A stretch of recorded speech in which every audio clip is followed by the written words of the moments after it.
Et du coup, on va passer sur le sujet d'après, forcément, les spéculations et le fait que Disney a décidé de diffuser WandaVision en format épisodique hebdomadaire tous les vendredis à, je sais pas, ça devait être vers minuit ou alors 9 heures comme Netflix. On avait accès à un épisode de WandaVision qu'on attendait impatiemment, comme à l'époque où on devait attendre chaque semaine à la télévision pour regarder son épisode de sa série favorite. Prime l'a fait il y a quelques semaines, voire quelques mois maintenant, avec The Boys saison 2. Ça a eu de très mauvaises et de très bonnes, de très bons et de très mauvais retours sur la toile, sur les réseaux sociaux. Des gens s'en sont vraiment plaints parce qu'ils sont habitués au binge watching. D'autres ont vraiment apprécié parce que c'est peut-être la vieille génération comme nous qui a l'habitude du format télévisuel. Donc on va en parler tout de suite. Qu'est-ce qu'apporte finalement ce format épisodique hebdomadaire sur les plateformes de SVOD?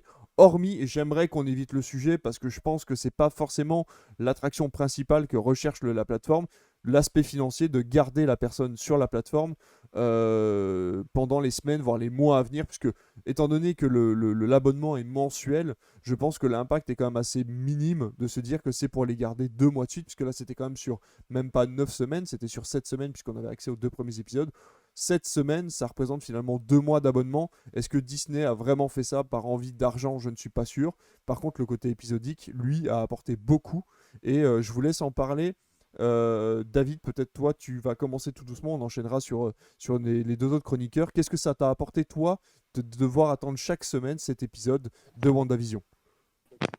Bah, c'est vrai que si Maëva est encore dans le chat, elle qui est un peu plus jeune, mais bon, c'est pareil, elle a vécu un peu la même chose que nous.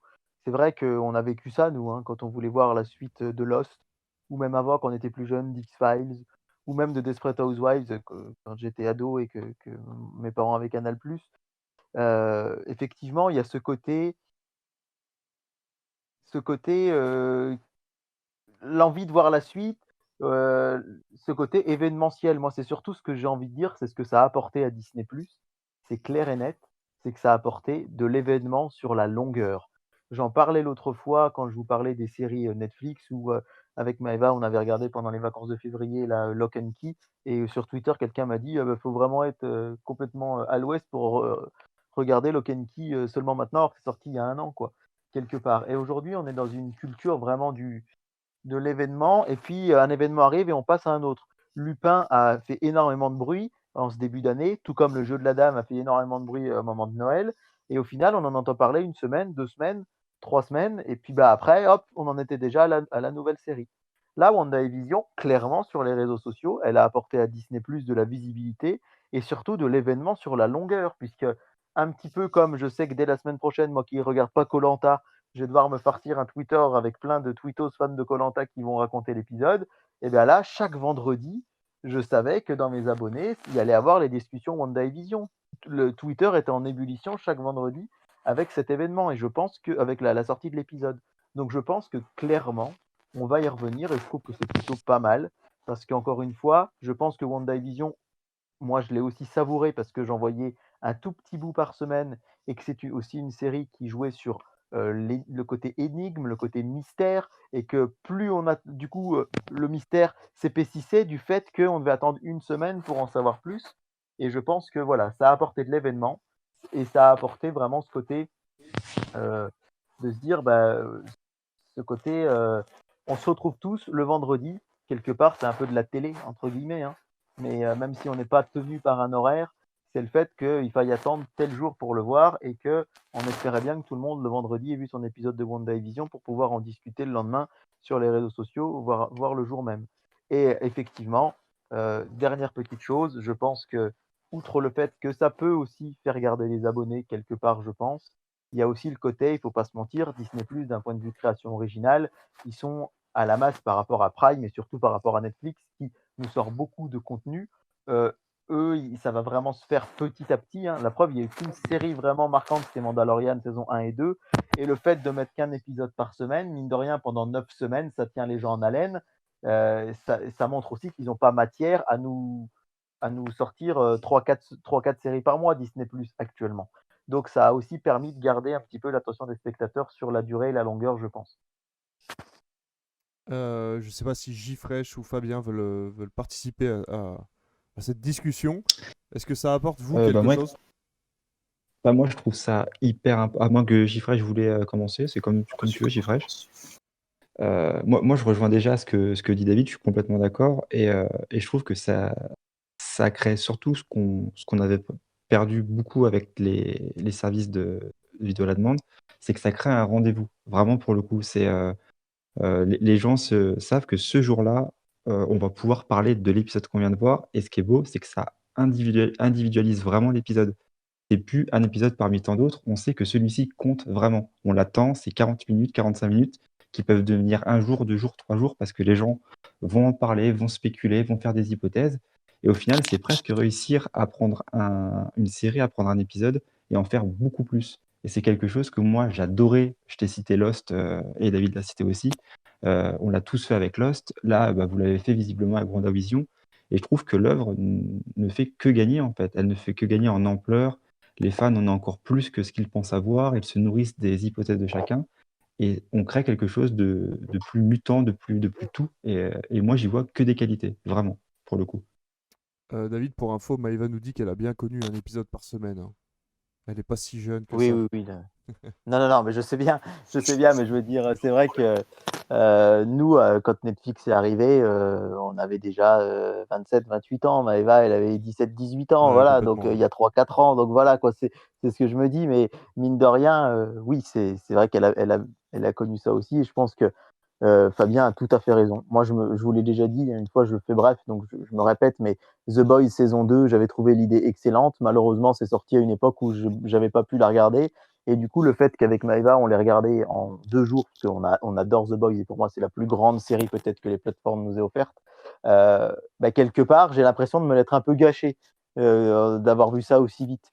Alors qu'effectivement, l'individualisation de chaque épisode, tel que c'est le cas encore, que c'était le cas à l'époque, c'est hyper important. Moi, je me souviens très bien de certains épisodes de Lost qui m'ont marqué, de certains épisodes d'X-Files ou même On de était séries fous. plus lambda comme Les Experts ou 24 heures chrono, j'en sais rien. Alors qu'en fait, je me rends compte que même Stranger Things, que j'adore, je peux pas vous citer un épisode. Je peux vous dire, ouais, C'est telle ça. saison, il y a eu ça, c'était bien. Mais vous dire tel épisode de la saison 1 ou de la saison 2 de Stranger Things m'a marqué, non, c'est impossible. Alors que C'est j'adore exactement cette ça. série. Mm. J'ai adoré Sex Education, The Hunting of Hill House. Là, je vous dis vraiment mes séries préférées des plateformes. Eh ben, j'arrive pas à vous dire tel épisode m'a marqué. Alors qu'en fait, avec WandaVision, je sais très bien plus de citer l'épisode d'Halloween. Il y a l'épisode Flashback qui était l'épisode 8. Alors, effectivement, c'est l'épisode 7. Effectivement, c'est très frais parce qu'on les a vus là ces dernières semaines. Mais je sais que ça va me rester grâce à ce mode de diffusion. Alors que c'est pas du tout le cas sur les autres séries. Gfresh, à toi l'honneur, dis-nous tout.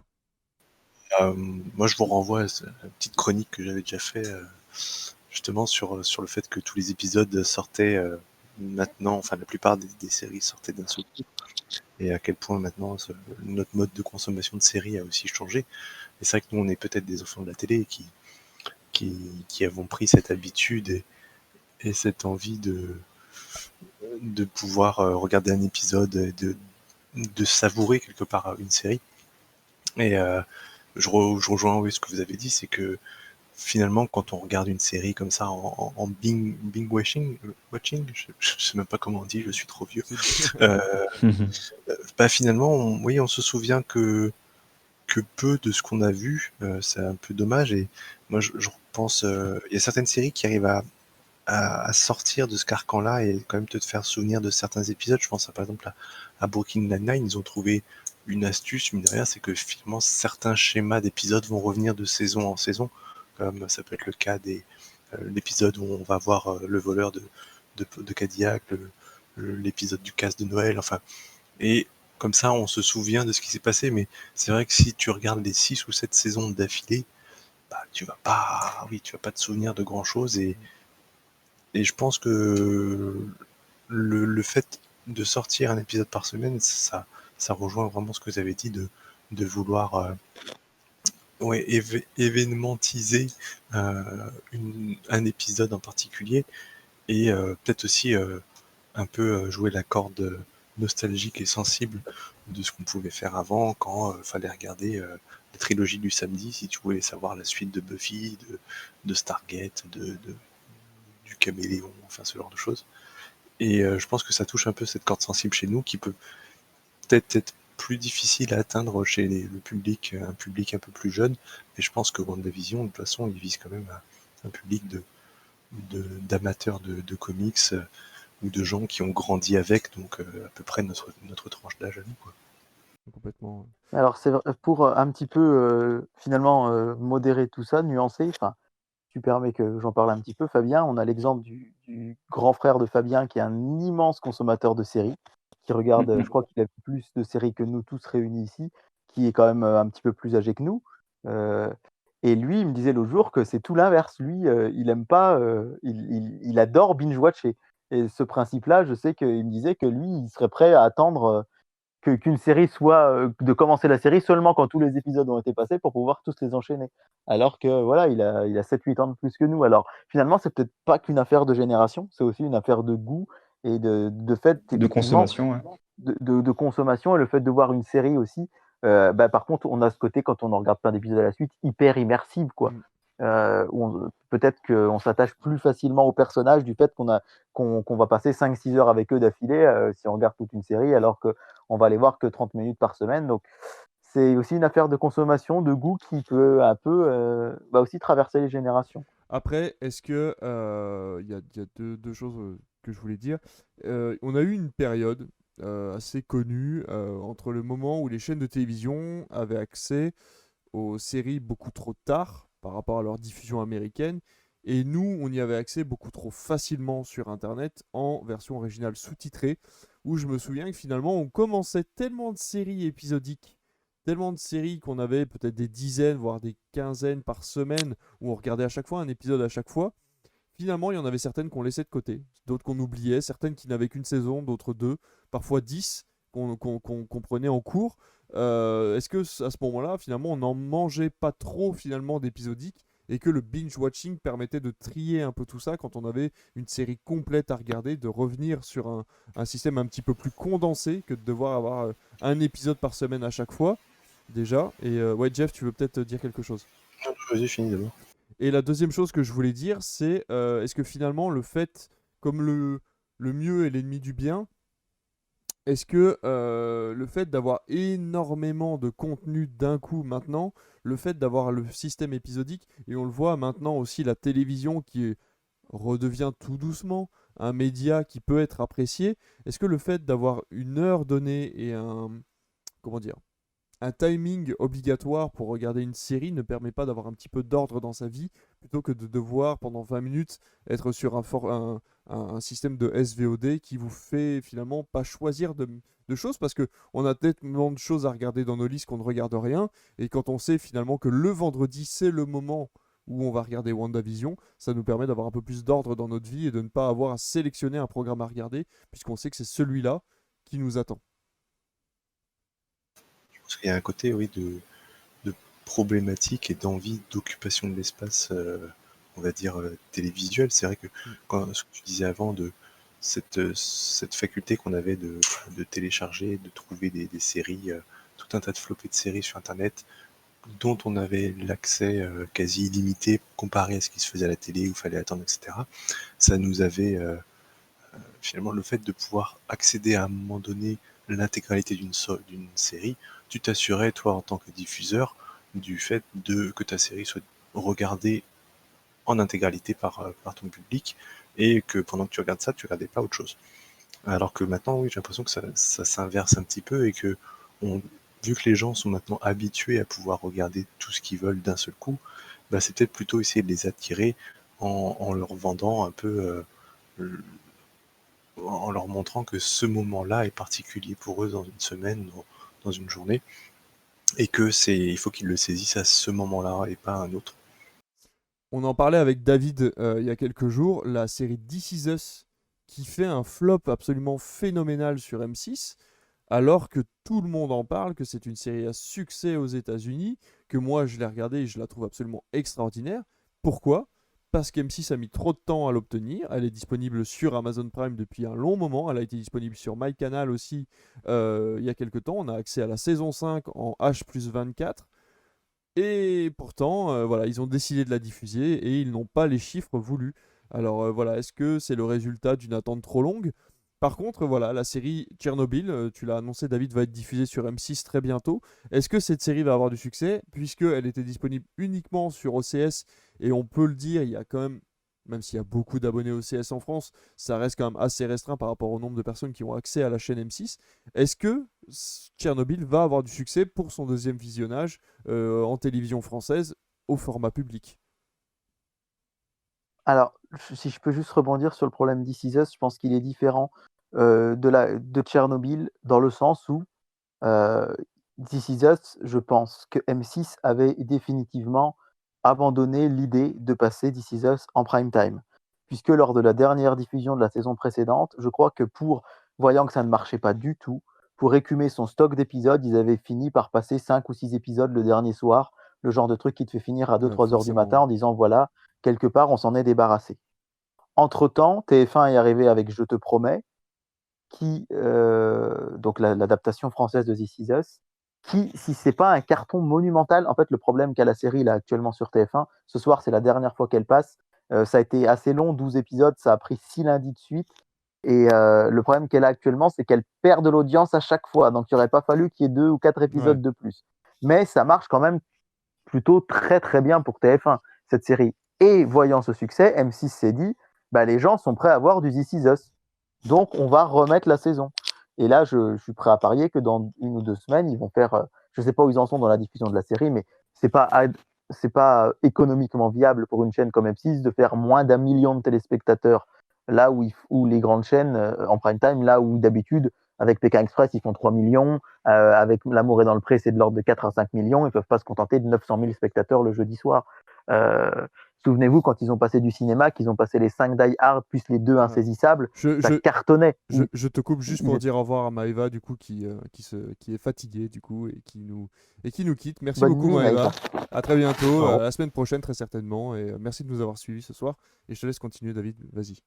Et je disais que la case du jeudi sur M6, ils ont cartonné avec Die Hard. Hein. Souvenez-vous, les Die Hard, ils ont été deuxièmes à chaque fois des audiences, sauf le 5. Et en même temps, Die Hard 5, est-ce vraiment un Die Hard? J'ouvre le débat. Mais le cinéma sur M6, ils en passent pas tant que ça de cinéma M6 hein, par rapport à TF1 et France 2. Mais ça a cartonné. Et là, avec This Is Us, je pense que malheureusement, ils vont nous empiler les épisodes pour au final remettre peut-être des films ou tenter une nouvelle série.